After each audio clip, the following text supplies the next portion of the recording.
Dr. Toyland. All right, so let's check out the 1983 Dan Post Star Wars Wicket the Ewok Halloween mask. Right, so I came across this out in the wild, and which is pretty exciting. You don't usually see these, out places where you're picking up stuff and the condition this one's in. Normally, you see these old masks. If you ever come across them, they're super, super hard, or maybe flattened, or really distorted. I didn't touch this. This is as is. I did not do any kind of restorations to this. I'll show you in a few minutes. There are certain areas you could restore if you're going to be doing something with this. Let's just check this guy out. Okay, it's looking pretty good, right? So again, it's marked 1983.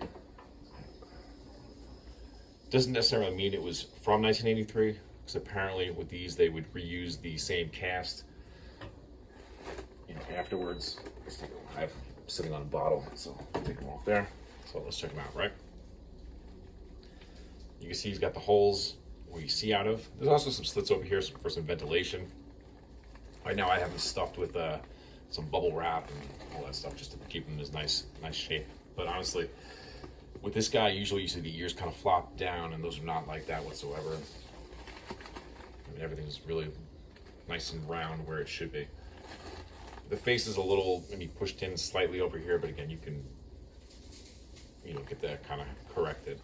The only areas of concern with this mask specifically would be right along the bottom. It's a little hard down here in some areas, a little brittle.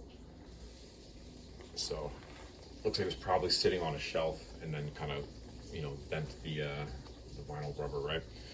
So if I was going to keep this mask or put it on display, I would try to warm up the bottom down here, kind of straighten it out a little bit.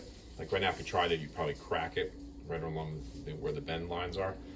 But I would warm it up, soak it in some hot water, or use a hair dryer, kind of just make it a little more pliable, make it into a shape that I'd probably prefer, and then rock this bad boy on display, because he looks super, super cool.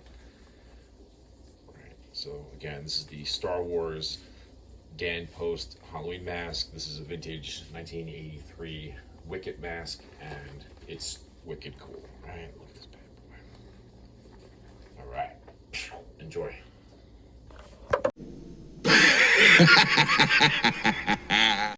It belongs in a museum.